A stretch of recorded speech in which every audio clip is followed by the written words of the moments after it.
Tara na't alamin ang isang kahanga-hangang inobasyon mula sa First Integrated Cable TV Corporation na nakabase dito sa San Jose City, Nueva Ecija. Maliban sa pagiging environment-friendly, ang paggamit ng solar panels ay nagbibigay ng malaking tulong sa pagbawas ng kanilang operating cost. Ito ay hindi lamang para sa kalikasan, kung hindi upang higit na maging maayos ang pamamahala at pagbibigay serbisyo ng First Integrated Cable TV Corporation. Kasama natin ngayon si Ms. Marilyn Adriano ng First Integrated Cable TV upang pag-usapan ang mga benepisyo sa paggamit ng solar energy at kung paano nakatulong ang DOST setup upang higit na mapaganda ang kanilang serbisyo.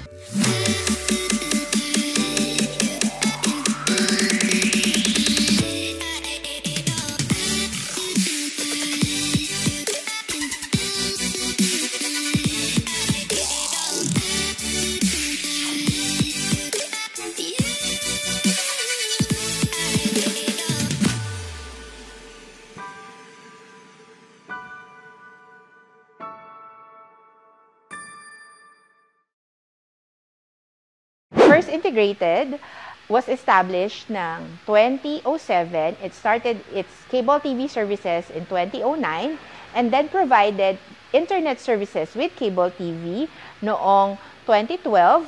And then we started using fiber optic technology from 2015.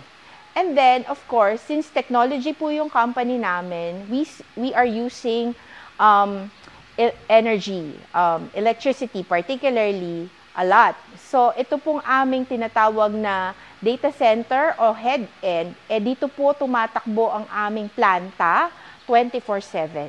Yung cost of electricity, since we're using electricity 24 hours a day, 7 days a week, 365 days a month, our cost of electricity is going up. So, it's a challenge for us to keep up with the costs. So, nalaman namin yung programa ng DOST Setup Program through other cable TV operators in Region 3. So, member po kasi kami ng FICTOP, Federation of International Telecommunications Commission ng Philippines. Anyway, so doon po nalaman namin. And then, of course, lumapit po kami dito sa provincial ng DOST Nueva Ecija. Doon kami nag-inquire and then we started our process. So, the challenge for our company talaga is the high electricity cost. And our solution is using solar energy. So, definitely, abundant po tayo dito sa Philippines, particularly Nueva Ecija, pagdating sa init ng araw. So, when it comes naman sa application namin ng setup, which is Small Enterprise Technology Upgrading Program, naging madali po sa amin ang proseso kasi number one, nung pumunta po kami, wala po kami kakilala dito sa provincial. Nag-inquire lang po kami, nag-walk-in lang kami. Tapos po, meron na pong mga friendly staff ng DOST Nueva Ecija na nag-assist sa amin. May mga officers na po na nag-guide sa amin. So, ang pinaka-challenge po sa lahat na mag-i-inquire is the compliance. Pero since korporasyon po kami, si EPA po yung inyong lingkod, so pagdating po sa compliance, nakakapag-comply po tayo kasi nakakapag-bid din po kami sa government, may field jobs kami.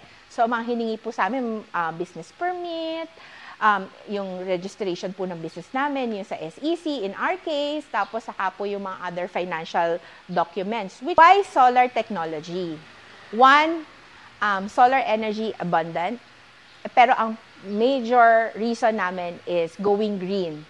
Yun yung parang pag ang mga tao, bakit ako magso-solar? Should be dahil you want to save the environment.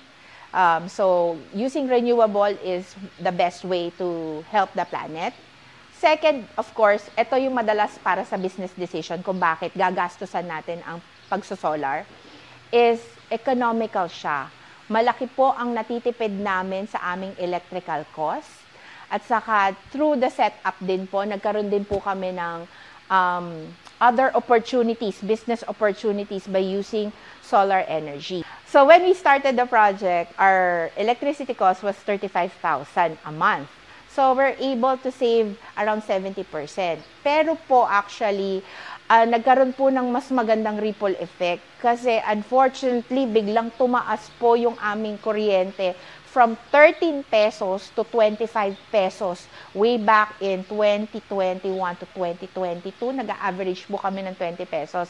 So, ang expectations po namin na savings na 24,000 a month, minsan po umakyat kami ng 47,000 yung aming electrical savings. And then, dahil po sa solar, nagdidepende po siya ng production sa araw. So, factor po ang environment natin at saka yung cycle ng araw. Ang best month ko po was 2023 ng April. I was able to save, or we were able to save 97%. Ang binayaran lang po namin sa kuryente namin from 52,000, 1,400 na lang po. So, in terms of impact sa company ng setup, napakalaking tulong po ng pag-upgrade namin sa solar. Para po sa mga kagaya ko namin na mga SMEs na gumagamit ng any technology na gustong i-improve, i-upgrade yung kanilang negosyo, para po makatipid kayo sa kuryente. So, any business po na gumagamit ng kuryente, kaya nyo pong mag-solar. Ang kailangan nyo lang po talagang unang gawin is magkaroon ng lakas ng loob na mag-approach sa mga DOST offices. Particularly DOST Nueva Ecija. Napakababait po nila, napakamatutulungin po nila. Hindi po nila kayo papabayaan kasi tutulungan po nila kayong mag-comply para ma-proseso po yung inyong mga business requirements. Kailangan lang po ay maging compliant po tayo talaga.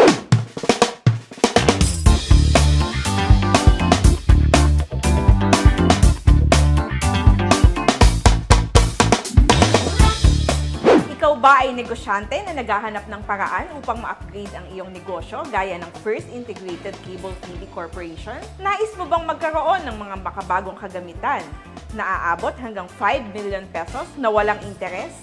Tara! Usap setup tayo! Salamat sa pagbabahagi ng inyong inspirasyon at aghikain, First Integrated Cable TV Corporation. Saludo kami sa inyong dedikasyon sa pag-unlad at pagbabago. Hanggang sa susunod na episode, mga kaagham, sa ngalan po ng aming Regional Director, Dr. Julius Cesar V. Sicat, ako po si Lade Sicat, at ito ang Probinsiyensya.